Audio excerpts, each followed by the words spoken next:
In this class, we will define what are standing waves, how the standing waves are formed, and we derive the mathematical expressions for the standing waves. So, before we start, let us revise what we have studied in the previous class. So, we studied about the wave propagation in non homogeneous medium, that is, the medium properties will change as the wave is propagating. We have come to know that when a wave traveling in one media meets another media, a part of the wave will get reflected back into the same media and a part of the wave will get transmitted into the other media. The proportion of the incident wave that gets reflected back or transmitted will depend upon the medium properties. Here we define two different cases. The first case is the incident wave is normal to the boundary between the two media, and the second case is the incident wave makes an angle with the interface between the two media. So the first one is called as the normal incidence and the second case is called as the oblique incidence. So we started studying about the normal incidence of the wave at the media interface. For the normal incidence, we have considered the wave is propagating along the positive z direction because we have taken the interface at z equal to 0 plane. And the corresponding transmitted wave is also traveling along the positive z direction, whereas the reflected wave will travel along the negative z direction in the same media. And we derived the expressions for the electric fields and magnetic fields for different waves, that is incident wave. In its phasor form, we have determined the electric field and magnetic field, and this is the transmitted wave equations ETS bar and HTS bar, and we also defined the electric and magnetic fields for the reflected wave. And by using the boundary conditions, we got the relation between the electric field in media 1 to the electric field in the media 2 by applying the boundary conditions z equal to 0. And we derived the coefficient such as tau, which is called as transmission coefficient, and gamma, which is the reflection coefficient, which relates the incident electric field with the transmitted electric field as well as the reflected electric field. So we obtained tau and gamma in terms of the medium properties. So you obtain tau is equal to 2 neta 2 divided by neta 2 plus neta 1, which is the ratio of transmitted electric field to the incident electric field, and the reflection coefficient gamma is equal to neta 2 minus neta 1 divided by neta 2 plus neta 1. So this we have done in the previous lecture. So while deriving all this, we have considered a general case where we have defined the medium 1 as the properties sigma 1 epsilon 1 mu 1 and medium 2 has the properties sigma 2 epsilon 2 mu 2, and the intrinsic impedance of medium 1 as neta 1 and the intrinsic impedance of medium 2 as neta 2. So we have studied the general case and we derived the expression for tau and reflection coefficient. So now we are going to consider special cases where we will choose different media, such as we can choose the medium 1 as a good dielectric medium and medium 2 as a good conducting medium, or we can choose the both media to be a good dielectric medium having different permittivity and permeability, because for a good dielectric medium sigma will be equal to 0. Hence we consider two good dielectric mediums having permittivity epsilon 1 and mu 1, and medium 2 has permittivity epsilon 2 and mu 2. So now we are going to study two special cases. The first case is medium 1 is a good dielectric medium, medium 2 is a good conducting medium or perfect conducting medium. And the second case is we consider both the media to be dielectric or lossless medium having different values of epsilon and mu, that is permittivity and permeability. So let us start with the case 1, that is we assume the medium 1 to be good dielectric or perfect dielectric and the medium 2 be a good conductor, and derive the expressions for the electric fields and magnetic field corresponding to incident wave, reflected wave and transmitted wave for the case of normal incidence. So here we consider the two special cases. Case 1 is medium 1 is a good dielectric or a perfect dielectric. We also call the perfect dielectric as lossless dielectric. For a lossless dielectric medium, the conductivity will be equal to 0. And we assume the medium 2 is good conductor or perfect conductor. The conductivity of a good conductor, which is the medium 2, as the conductivity will equal to infinite. So for a perfect conductor, the conductivity will be equal to infinite. The case 2 we are going to consider. We assume the medium 1 and medium 2 both are perfect dielectrics, perfect or good dielectrics,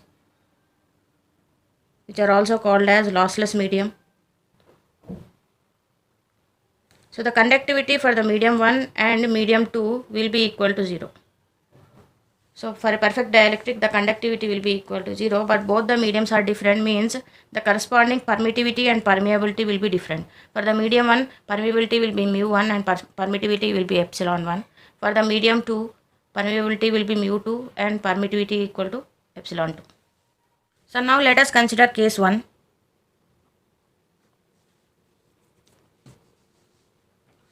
So we have the boundary between the two media at z equal to 0 plane, that is xy plane. So this is x-axis and this is z-axis, and the axis which is coming out of the plane of the paper is y-axis. So this is the boundary which separates medium 1 from medium 2. So this is medium 1 and this is medium 2. Medium 1 we have assumed for the case 1 to be a perfect dielectric or good dielectric. For a perfect dielectric, the conductivity will be equal to 0. And medium 2 you have considered it to be a good conductor or perfect conductor. For a perfect conductor, the conductivity will be equal to infinite.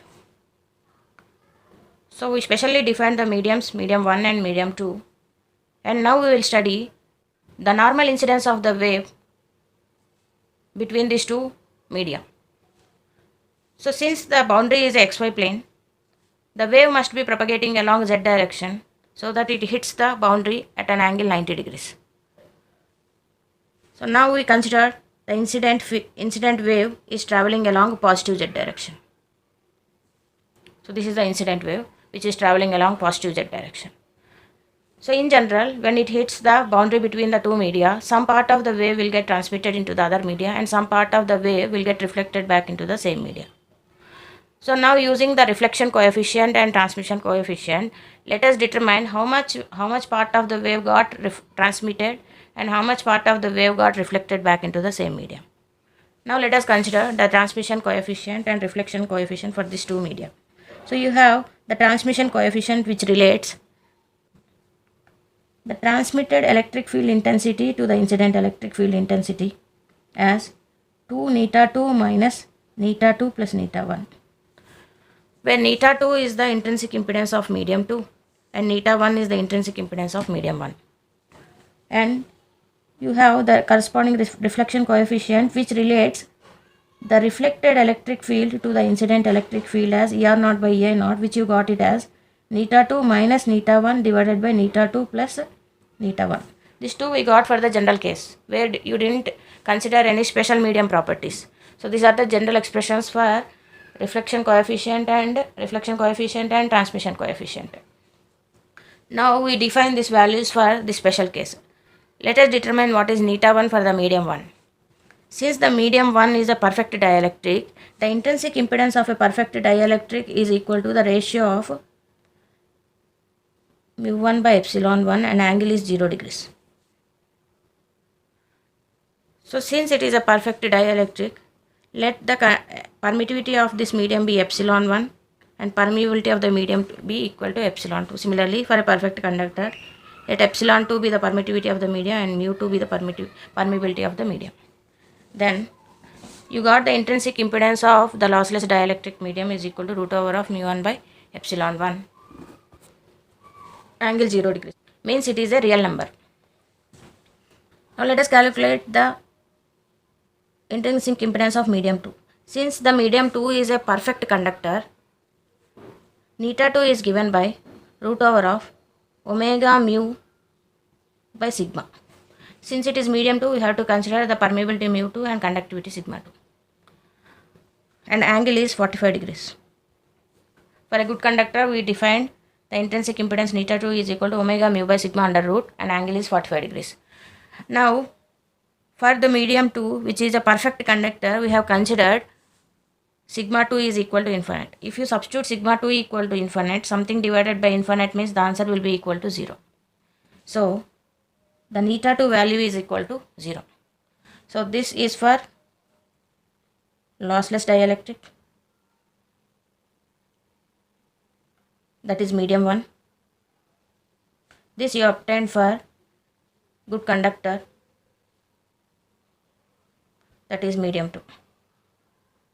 Now if we calculate for this special case, the transmission coefficient tau and reflection coefficient gamma, tau is equal to 2 neta 2 divided by neta 1 plus neta 2. Tau relates the transmitted electric field to the incident electric field, which is equal to 2 neta 2 divided by neta 2 plus neta 1. But neta 2 in this case is equal to 0. Means you will get the transmission coefficient is equal to 0.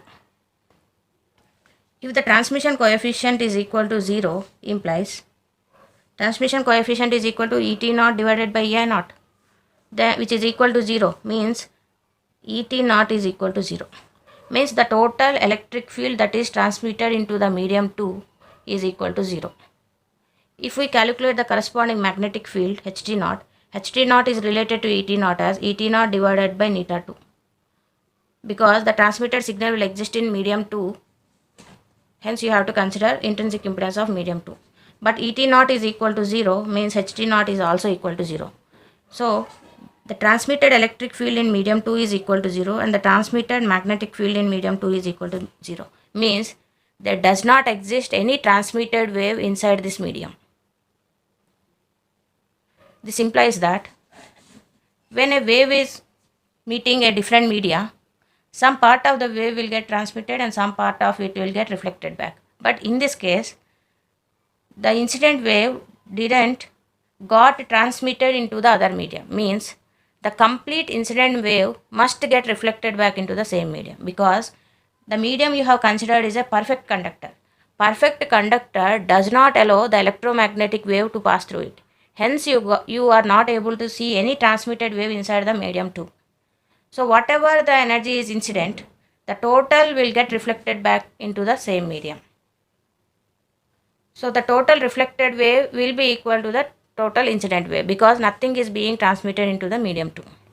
Now let us calculate the reflection coefficient, which relates the reflected electric field to the incident electric field, which is given by neta 2 minus neta 1 divided by neta 2 plus neta 1.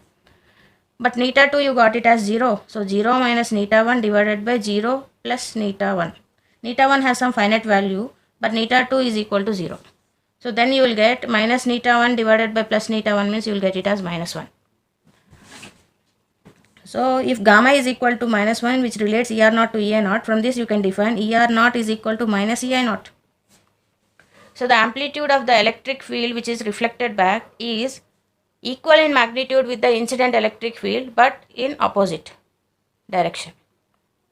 Means if I consider as the incident wave is propagating along z-axis and the electric field we have assumed to be having components along x direction, and the corresponding magnetic field you got it as y direction. Now let us plot the incident electric field. Since it is along the x direction, the electric field will be sinusoidally varying and hits the boundary between the two media. So it is maintaining an amplitude of Ei naught. So when it hits the boundary, nothing is being transmitted into the medium 2. Means the complete wave should get reflected back into the same medium. So the reflected wave has the same amplitude of the transmitted wave, but it is having a negative amplitude. Means if incident wave has positive amplitude, the corresponding reflected wave will have negative amplitude and it will travel in the reverse z direction, means negative z direction. Because the incident wave is traveling along positive z direction, the reflected wave will travel along negative z direction and having equal and opposite direction. So this is the reflected wave and this is the incident wave. So if you observe, the totally reflected wave will get combined with the incident wave and it forms a standing wave.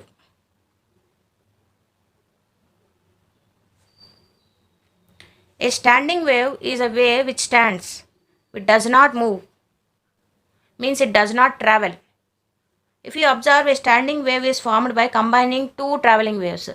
So this is the wave which is traveling along positive z direction, that is the incident wave, and this wave is traveling along the negative z direction, that is the reflected wave. So a standing wave is formed by combining two traveling waves. In this case, the two traveling waves are having equal amplitude but in opposite direction. So this is called as standing wave. So when you have a two medium, one of the medium is a pure dielectric, the other medium is a pure conductor, the total incident wave will get reflected back into the same medium because the pure conductor does not allow the electromagnetic wave to pass through it. So that as you have incident normally, the reflected wave will take the reverse direction and combines with the incident wave and it forms a standing wave. So standing wave seems to be not traveling, so it looks like it is oscillating at a fixed position. It does not move, but always as with respect to time, it oscillates at its fixed position. Means it increases its amplitude, decreases its amplitude, becomes zero and becomes negative. It comes to negative maximum, then again decreases, becomes zero, again positive. Means as if it fixes at its position and it oscillates to and fro, taking positive values and negative values. This is called as standing wave. Now we try to derive the expression for the standing wave which exists in medium 1. So in medium 1 there exist two waves, one is the incident wave and other is the reflected wave. So the total electric field or magnetic field in medium 1 is the sum of the electric fields of the incident wave plus the reflected wave, and the magnetic field is equal to sum of the incident magnetic field plus the reflected magnetic field. So now we will derive the total electric field which is present in electric field and magnetic field present in medium 1, which gives the expression for the standing waves. So let us derive the expression for the standing wave in medium 1. So the total electric field that exists in medium 1, E1 bar, is equal to the sum of the incident electric field plus the reflected electric field. You can also determine its phasor form as E1s bar is equal to EIS bar plus ERS bar.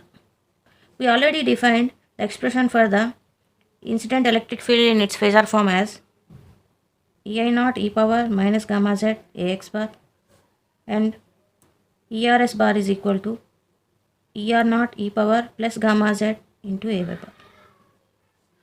Since this exists in medium 1, you have to consider the propagation constant of medium 1 for the incident wave and reflected electric fields.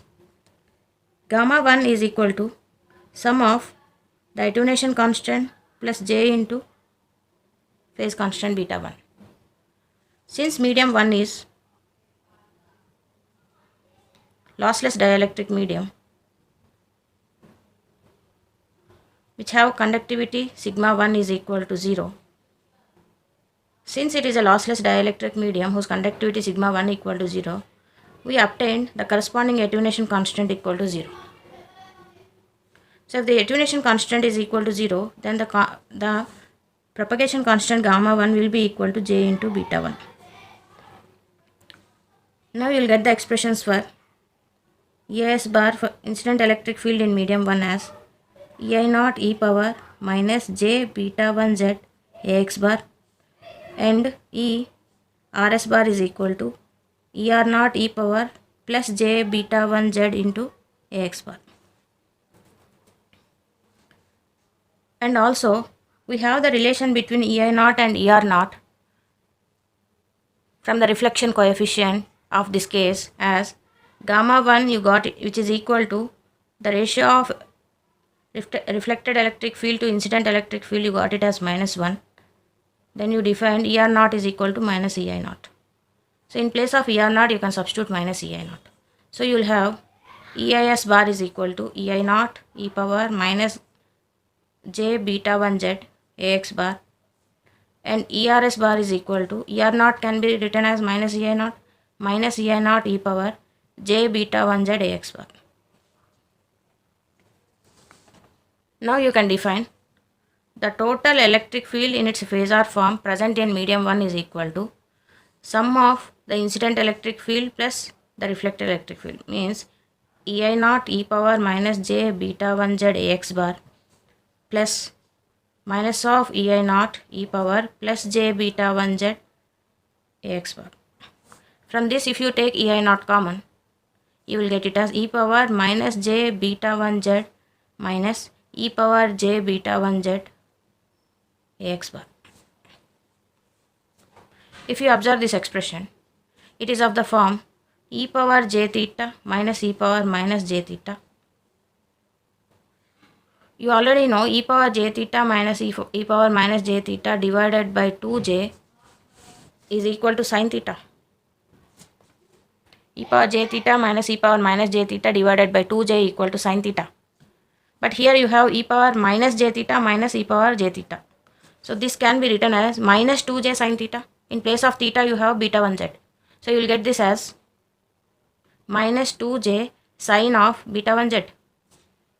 So now replace this with this. Then you will get the total electric field in medium 1 in its phasor form. E1s bar is equal to minus ei naught into 2j sin beta 1z ax bar. Because you have E1s bar is equal to ei naught, this term is equal to minus 2j sin beta 1z. So I have written as minus ei naught into 2j sin beta 1z ax bar. So this is the phasor form of the electric field in medium 1. So you can write it as minus 2j ei naught sin of beta 1z ax bar. This is the phasor form of the electric field. In order to obtain the total electric field in its instantaneous form in medium 1, you have to take the real part of its phasor form into e power j omega t. So here you have the real part of the phasor form. You got it as 2j ei naught sin of beta 1z ax bar into e power j omega t. It can be written as real part of minus 2j ei naught sin beta 1z into e power j omega t can be written as cos of omega t plus j sin omega t into ax bar. So if I further simplify this into this, you will get as minus 2j ei naught sin of beta 1z into cos of omega t is the first term, and the second term is this into j sin omega t. So you will get minus 2 j into j square ei naught sin of beta 1z into sin of omega t, everything into ax bar, which can be further simplified as real part of minus 2j ei naught sin of beta 1z into cos of omega t minus, if you observe j square is equal to minus 1. So if you replace j square with minus 1 into minus, you will get plus 2 ei naught sin of beta 1z sin of omega t into ax bar. Now you have to consider the real part of this complex quantity. So if you observe this complex quantity, this is the real part because you don't have any j here, and this is the imaginary part of this quantity. But you have to consider only the real part. So the real part of this complex quantity is equal to 2 ei naught sin of beta 1z into sin of omega t ax bar. So this is the electric field present in medium 1. So this is the electric field component of the standing wave. Following the same steps, you can also determine the magnetic field component of the standing wave. Now let us derive the expression for the magnetic field component of the standing wave. Here it is ax bar. The total magnetic field in medium 1 is h1 bar is equal to the sum of the incident magnetic field plus the reflected magnetic field. In its phasor form, you can write h1s bar is equal to his bar plus hrs bar.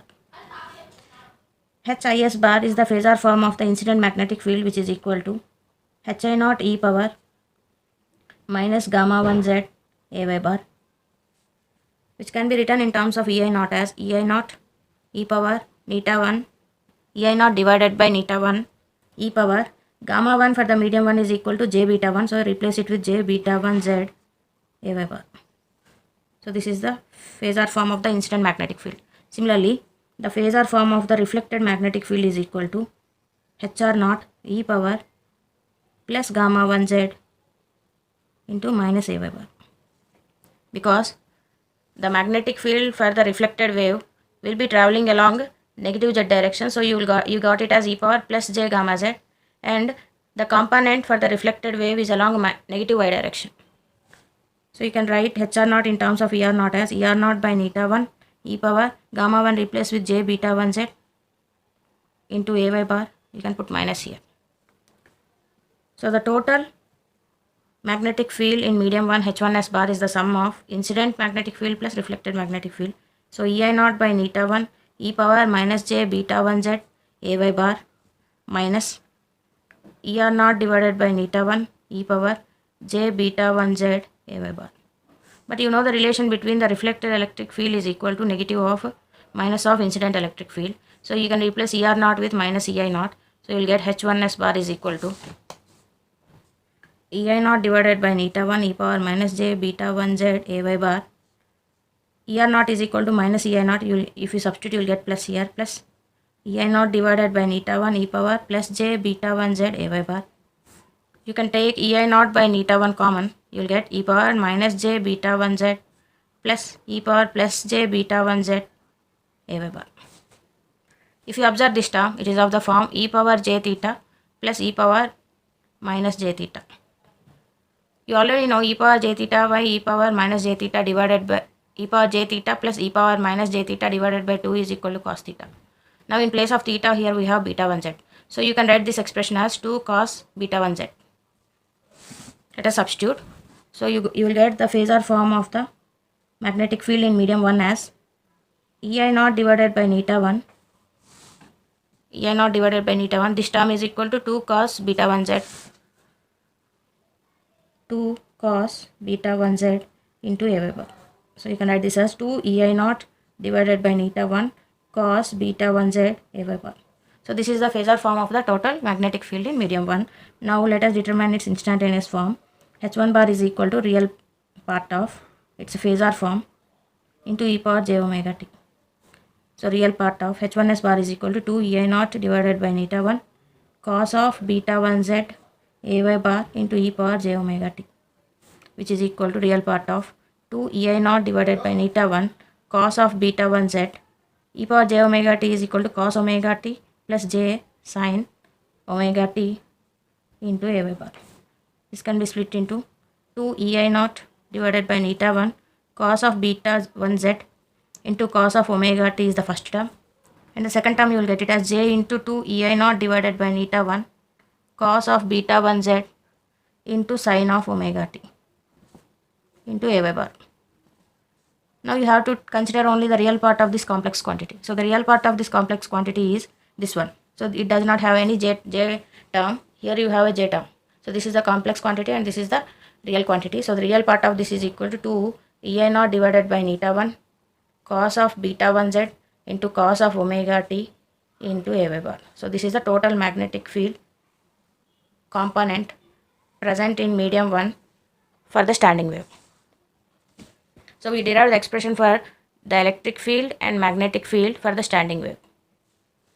So we obtained the electric field for the standing wave as E1 bar is equal to 2 EI naught sin of beta 1 z into cos of into sin of omega t ax bar. This is the electric field, and the corresponding magnetic field you got it as 2 EI naught divided by neta 1 cos of beta 1 z into cos of omega t a y bar. Now let us sketch the electric field component of the standing wave at different time instants. So let us consider the electric field component, which is equal to 2 EI naught sin of beta 1 z into sin of omega t ax bar. So at different time instant, let us try to plot the electric field for the standing wave. So if you consider this column as time t and let it be omega t, sin of omega t, and what is the value of E1 bar. first time instant. So you have 2 pi f is equal to omega and f is equal to 1 by time period. So you can write 2 pi divided by t is equal to omega, or you can write omega into t is equal to 2 pi. So wherever you get omega into capital T, you can write it as 2 pi. Now let us determine at time t equal to 0 how the electric field will look. At t equal to 0, substitute in place of omega t equal to 0. So you will get omega into t means omega into 0, you will get it as 0. Sin 0 is equal to 0. 0 into 2 e naught e power sin beta 1 z, you will get it as 0. So E1 bar is equal to 0. So at time t equal to 0, you can't find any electric field. So if I consider this is the medium interface, this is x-axis and this corresponds to z-axis. Let this be origin. Now at time t equal to 0, you can't find any electric field. The electric field value is equal to 0. Let us calculate for another time instant. So at 0 time instant, there is no electric field. The electric field value is equal to 0. Amplitude is equal to 0. At time t equal to t by 8, let us consider. At time t equal to t by 8, you will get omega into t is equal to omega t by 8. But omega into t by 8 is equal to omega t, you can represent it with 2 pi. So you will have 2 pi by 8 means pi by 4. If you substitute here sin pi by 4 is equal to 1 by root 2.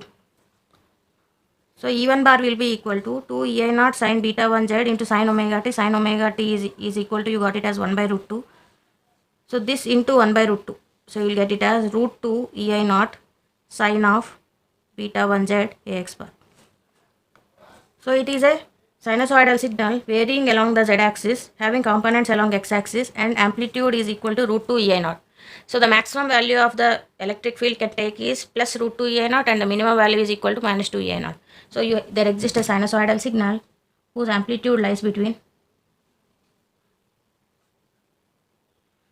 plus root 2 ei naught and minus root 2 ei naught. So this existed for this, you got at a time instant t by 8. At time t equal to 0, there is no electric field. Electric field is equal to 0. At time t by 8, you got this sinusoidal signal. Now let us observe after interval of one more t by 8. T by 8 plus t by 8 is equal to t by 4. At time t by 4, omega into t means omega into t by 4. But omega into t equal to 2 pi by 4, you will get it as pi by 2.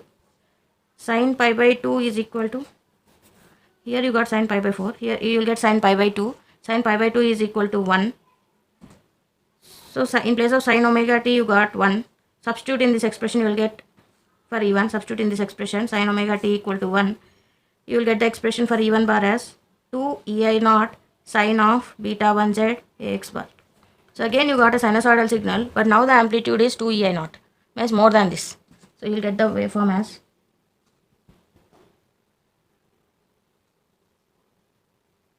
so the maximum value is 2 ei naught and the minimum value is minus 2 ei naught. So you observe this wave at time t equal to t by 4. Now let us consider at time t equal to t by 4 plus 1 plus 1 more t by 8. You will get it as 3 t by 8. So I am determining the electric field at every interval of t by 8. 0, t by 8, t by 8 plus 1 more t by 8, t by 4 plus t by 8, you will get 3 t by 8. So in place of t, I have to substitute 3 t by 8. So I will get it as omega into 3 t by 8.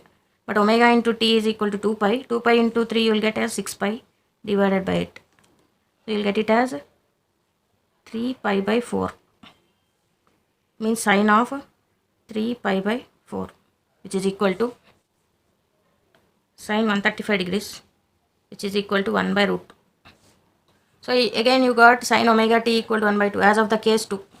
So you will get the expression as root 2 ei naught sine of beta 1 z ax bar. So again the waveform has repeated, which is equal to root 2 ei naught sine of beta 1 z. So for time t equal to 3 t by 8, also you got this wave. Let us observe at one more time instant fifth time instant, 3t by 8 plus 1 more t by 8 means 4t by 8. So 4t by 8 means t by 2. Omega into t means omega into t by 2, which is equal to 2 pi by 2 pi. So you will get sine. In place of omega t, you can substitute pi. Sine pi is equal to 0. So if you substitute in place of omega t 0, you will get E1 bar is equal to 0. So you will get E1 bar is equal to 0. So again, the case 1 is repeated. So you will get for time t equal to t by 2, the electric field seen is equal to 0. Let us check for one more time duration plus 1 more t by 8. So if you had for t by 2 1 more t by 8, you will get 5 t by 8. So in place of t, I have to substitute 5 t by 8. So you will get omega t means omega into 5 t by 8. But omega into t is equal to 2 pi. 2 pi into 5 means 10 pi. 10 pi by 8. So you will get it as 5 pi by 4, which is equal to sine. So sine omega t is sine 5 pi by 4, which is equal to sine 225 degrees. Sine 225 degrees equal to minus 1 by root 2.